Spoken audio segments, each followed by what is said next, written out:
Hello, everyone. Welcome to United and Everything Football Podcast. We were in action yesterday against Wolverhampton Wanderers at the Mainoo, and what a game it was. Trust United not to give you an easy game on any day, and truly United saved. After that wonderful first half where you'd have realized that United could have won the game by 5-0. Guess what? United ended up making it a lot more difficult and left everything late when that 18-year-old youngster, Kobbie Mainoo, showed that brilliance and finished it off for Manchester United. So we'll be discussing the United Wolves game. We'll be looking at the transfer window we just shut. And then we'll preview the game against West Ham United here on United and Everything Football. I do this with Kwame Nchubu every time, and he's at the other side. Kwame, how are you doing after that game yesterday? Like you said, nothing comes easy to Manchester United fans right now. See, oh, what a club. What a club. What a season. But ultimately, I'm relieved that we're able to pull off a win because we really need to get wins on the board right now. Yes, it's very important that we got that way. Please remember, if this is your first time joining us on this podcast, to hit the subscribe button and also hit the notification bell. Please remember to leave us a comment. Also like and share with your friends. We've got great content. We've got a very good explainer on something for you, so please stick and stay with us here on United and Everything Football. Let's go for a break. When we come back, we are going to do a proper post-match analysis of the game against Wolves and all the other things here on United and Everything.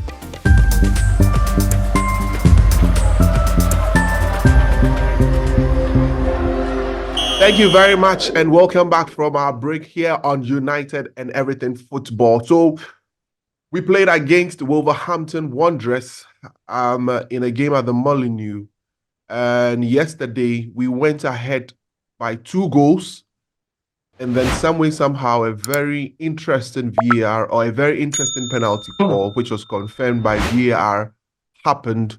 So we Wolves came into the game via penalty by Pablo Sarabia. Then straight up, we added up a goal from Scott McTominay, who joined later. And then guess what? United threw away a 3-1 lead in the 96th minute of the game. Well, just before we could say Jack, Kobbie Mainoo said, "Guys, hold my beer. I have something in store for you." Then from nowhere, Kobbie Mainoo grabs the game and then finishes off a very good move to give United a 4-3 win at the Mainoo. Kwame, like you rightly said, United doesn't make it easy for its fans on any day, and this is how the game ended. What was running through your mind from the point where we missed all those chances in the first half, where it looked as if, oh yes, United is back. Everything clicked. I mean, you could see aggression. There's solidity at the back. I mean, at some point in the first 20 minutes, there was no goal. There was no shot on goal or no shot at all by Wolves. We were in complete control. We missed a lot of chances. In fact, we had 2 goals disallowed. I'm just trying to paint a picture of everything that happened. What was running through your mind from minute 1 to the last blast of the whistle to the end of the game? We started our strongest lineup for the very first time with everybody available. A back 4 of Dalot, Varane, Martinez, Shaw, Onana back in goal from the African Cup of Nations.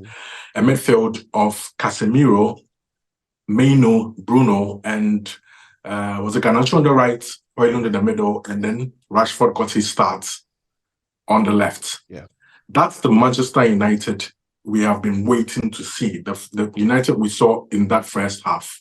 I was delighted. I said it on the previous episode that I was very disappointed with our showing at Newport because we had almost everybody back. This time around, we had everybody back. And it goes to show that if maybe Erik ten Hag does have an excuse by saying we did not have the full complement of our team and performances have been inconsistent. But it was a game of two halves. I'm not as much perturbed by the fact that we wasted opportunities. I said before, I want us to play well enough to create enough opportunities to mess a lot. You want your striker to be at the end of multiple chances during a football game. I think that was the best half of football we've played this season, aside probably the first 30 minutes at Copenhagen, where we were in complete control, dominance, creating chances for fun. We haven't seen a lot of that. It was so refreshing to finally see everything come together, where we are playing out of the back beautifully, we are pressing beautifully, we are creating chances for fun. It was great. I was delighted about it. But then we went into the second half, and a VAR, I still can't understand that VAR decision. How is the AFCON VAR better than the Premier League VAR? It's mind-boggling. It's mind-boggling. It's changing the outcome of games. Like we're saying, fine, we should have killed off the game by scoring more, but that penalty given to Wolves unfairly changed the complexion of the football game. It brought Wolves back into the game when they were not in it at all. They were not in it. And then that is where, from that point, is where I have a problem with Erik ten Hag's game management. Because it was a strong point last season, but then this season, he seems to be all over the place with it. I wasn't a fan of his first sub. I think that was McTominay for Casemiro. I could understand why he would want to take off Casemiro, because he had a very early yellow card in the game, and he got away with not getting a yellow card for the penalty. So any other tackle or whatsoever gets him out of the game. If we go down by a man, we're in trouble. But then bringing on Scott McTominay again. Scott McTominay is our top goal scorer when it comes to the Premier League. He got a goal for us right after coming on with his first touch. But you ask yourself, what else did he do? That's the problem. If you want to control a football game, that's not the player who should be coming on. And from that point, we lost control of the football game, and we just ceded possession to Wolves, and they just kept coming at us. They just kept coming at us. And it was just a matter of time before they got a goal. He brought on Anthony, zero impact. He brought on, was it Forson? Erik ten Hag was just throwing men off the bench onto the football pitch out of desperation. Johnny Evans was coming on. Harry Maguire was coming on. He was just throwing men on, and we lost any form of rhythm that we had. All that we're doing was just getting bodies behind the ball and hoping that we'll be at the end of the crosses that Wolves, put into the box. Unfortunately, that was never ever going to suffice in terms of trying to see out the football game. That's the area that I was very disappointed with. I was saying in the previous pod, we should control games better. You don't control games for just 60 minutes. You have to put it all together now. The margin for error, Kwame, is so small right now that these mistakes in terms of how to manage games and everything should not be happening. He should be a man at the very top of his game right now, because we can't afford to be making mistakes. We've talked about the stats that we need to be able to make 70 points to give us a very good chance of making a top 4. 12 wins out of 17. We got 1 on the board yesterday. We need to win at least 11 football games out of 16 Premier League games. Very little margin for error.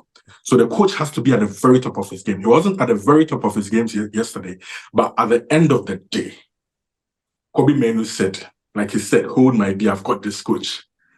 I'll get this team over the line. That was a goal of individual brilliance. I'm not going to give any credit to Forson. I mean, Forson just played a 1-2 with him, but he picked up the ball, nutmegged one dude in the middle of the park, shimmied, opened up his body, and put the ball exactly where he wanted to place it. There was so much, it was so deliberate and so precise. And the celebration, he was like, I've got this. I've got this. It's an 18-year-old kid.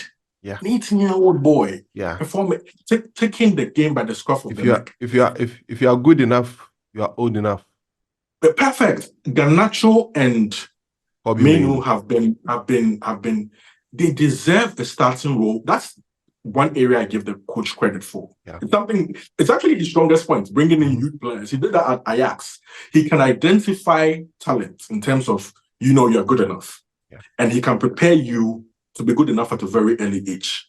The rest leaves a lot to desire in terms of how he's managing the entire squad, how he's coaching the team at the minute.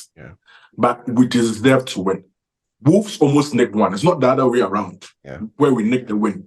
We were completely dominant for long stretches of the game. We should have put the game away. But like I said, I don't have a problem with us missing chances. We should be creating chances. That's the problem. That's the problem. That's been the problem almost the entire season. So it's so refreshing that we're creating a lot of chances. And hopefully that continues. If that continues, Perlund can continue on his goal trail. He's on 9 goals now, almost, in double digits. After quite a slow start, he's picking looks up. like he's turning the corner. He's turning the corner. And Rashford. That was a very good response. That was a very good response. Kwame, that's how you respond to all your critics. Ultimately, football fans, it's the truth. We can lie to ourselves all we want. We don't care about what these people do in their private lives. We don't. When they get onto the football pitch, what we expect from them is to perform and give us results. The only answer a footballer can give to us when he's under pressure, when his team is under pressure, when we need him to perform, to get on that football pitch and do exactly what Rashford did. He should continue on that same trail. All right. So, but there were some key talking points that I want us to touch on briefly, and then we will move on to the next subject. One of the major key points has been a player like Anthony and what he has offered the team ever since he was introduced. It looks like Anthony has really, really, really had a bad season.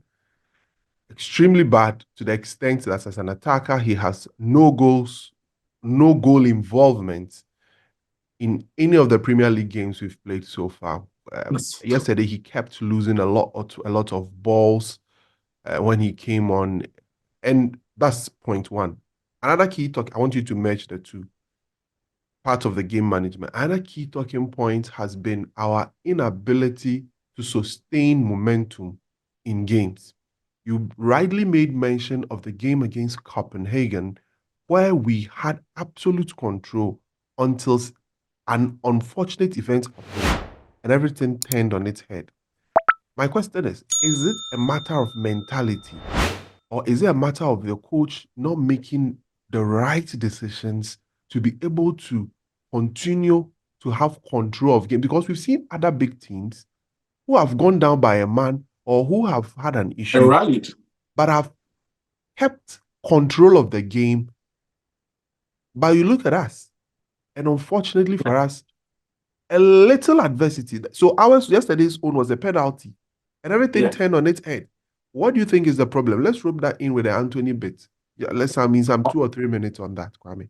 On Anthony, I think the coach has tried to make excuses for him, his big money signing, by saying psychologically he's not been in a good place this season, with respect to off-field issues. But let's not pretend Anthony was great before this season. Anthony had, an average season last season at best. But then we're hoping that he'll kick on in the second season. He has not done anything of relevance. I think we all agree. We've been in our chats and in our private groups. Nobody wanted Anthony. We did not want Anthony for starters. And especially for that price. That price puts a lot of pressure on him. I don't think he's Premier League ready. I don't think he's Premier League standard kind of winger where you need to be powerful enough, you need to be quick enough, you need to be smart enough. There's a lot of his game that doesn't pose much of a threat when it comes to what is required in the Premier League. And he's suffering from... Not to cut you. He's not explosive enough. He's not. That's the point. You need certain... If you're not explosive enough, you need to be like a Bernardo Silva, where you're working your ass off, or you be decisive with your passes. You know what I'm trying to say? But if you don't have that... Your brains has to work. That's what Bernardo Silva does. If you don't have that, even one Mata, who wasn't even the quickest, is playing in the same position for Manchester United for most of his career, the brains was working. The brain was working. Exactly. He just doesn't have it. I think he is somebody who is supposed to be able to be good in one-on-one situations. He can't blow by any Premier League fullback. Yeah. He can't. He simply can't do it. And I don't think he has the bag of tricks enough to be able to pull it off either. Absolutely. He's more like I don't want to call him a one-trick pony, but then he's limited in terms of his skill set. Yeah. And if you don't have the explosiveness, you don't have the IQ to go with it, it's not going to work. Absolutely. I feel it's just a failed sign, and we just have to take the L, and then if you're talking about high performance when it comes to Ineos, a couple of seasons at the club where you're not showing anything should be enough. We look at City after a couple of years, in the second season at City, they're supposed to kick on. If you don't do it in the first, by the third season, you're gone. You're gone. So if you're talking about high performance, we have to accept that certain players cannot be at the club for 2, 3, 4 years and just be in there not doing much. His stats this season are unacceptable. His performance this season, unacceptable. So when you put all that together over a couple of years, it's just not been good enough. You take the L, remove. On the second subject of not being able to control games, it's a mixture of both. We don't have to have one answer for everything. Yeah. It's a mixture of the manager not managing certain situations well. Because last season, I always refer to last season where we always refer to his in-game management as solutions to adversity. But that's not happening now. He's getting a lot of things wrong. But then again, the other reason for that is we've not had certain players of certain character available to us throughout the entire season. That's what the manager will fall on. That's the likes of Martinez at the back haven't always been there. The likes of Casemiro haven't always been there. Varane has been in and out. He needs certain personalities on the football pitch to be able to, coach on the football pitch. It's the coaching doesn't always only happen on the sidelines. Yeah. Sometimes on the football pitch, you need certain players to get the team to calm down in certain situations and then control stuff. But he hasn't covered himself in glory as a manager when it comes to his substitutions, his tactics, his in-game management when we face adversity. So yeah, it's a bit of both. It can't just be one answer, a bit of both.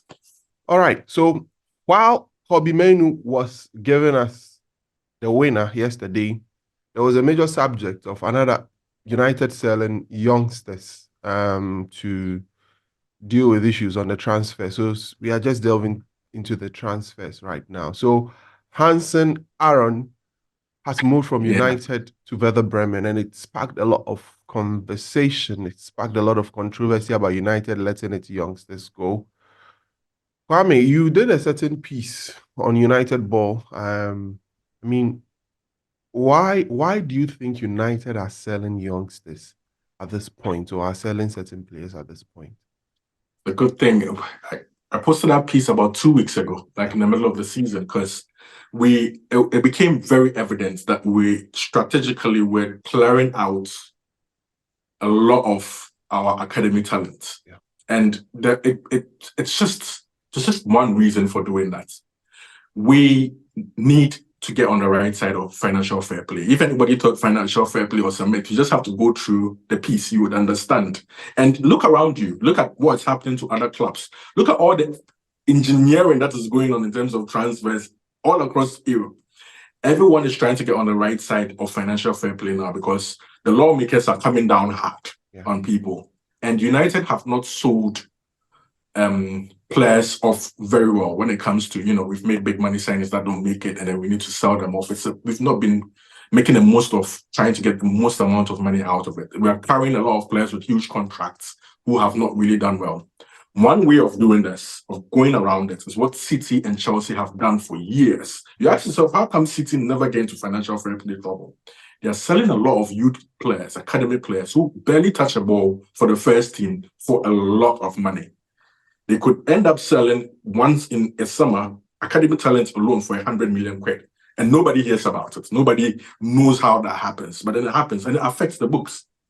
Any academy player that you actually bring through, when it's sold on the books, that's pure profit to you. Pure capital gain. There is no amortization that is involved in that. It's a fancy word, but it's just as simple as any player that you actually do purchase into your club, the transfer fee is spread over the length of the player's contract. And the player's value depreciates every single year as the contract runs down. So if you do sell him for a certain amount of money as against the amortized value of the player, you may either be making very marginal profits or no profit at all. Yeah. None of all these calculations come into play when it comes to selling academic talent. Yeah. We have not always bought the best talent for a long period of time. But then over the last few years, I think we've bought enough to be able to, ship across Europe. The fees may not be great now, but then we are in certain, that's the new thing here about Ineos. In certain sell-on clauses, buyback clauses, percentage sell-on. It's all good. It all sounds good right now. It makes you wonder, why wasn't all this happening before? If we were doing all these things before, we probably wouldn't be in a situation that we've been in the last couple of seasons where we can't even make signings in January because, you are FFP. locked. The financial fair play locks you. It's exactly. So let's hope that with this clear out, it will give us a lot of leeway in the summer for a huge summer splash by Ineos, because this team needs more quality, irrespective of the manager who is in charge. Yeah, we need a lot more quality. Yeah. All right, that's a very good one, a very good explanation. So we have a lengthy explainer on our Twitter handle at Man United Ball. Please do follow us on that space as well. So or our X handle, let me put it right, X handle, Man United Ball, at Man United Ball. Please, I'll leave the traces of it in our description so that you can just click on it and then you can join us. We play against West Ham United. That's our next league game. West Ham United. What it means is that when we go above them, that's as simple as that. Yes. That's high stakes games now. High stakes. Our best to, go up the ladder. As it stands, we are 8 points behind top 4, which has Tottenham Hotspur occupying that position. And they had a very cagey encounter with Brentford that ended in 3-2. Someone told me that, and I agreed with the person, that if he feels United won't make top 4, is based off on what the person saw in a Wolves game, where in games where you should be comfortably winning and you are comfortably winning, you find a way to make it difficult. So you may end up drawing certain games. An example is also the Spurs game where we drew due to our Old Trafford. Okay, so these are teams ahead of us that will be finding ways to, brush aside. And West Ham United has become one of them. And we play them in our next Premier League game. Kwame, Old Trafford await in that game against West Ham. How do we approach it?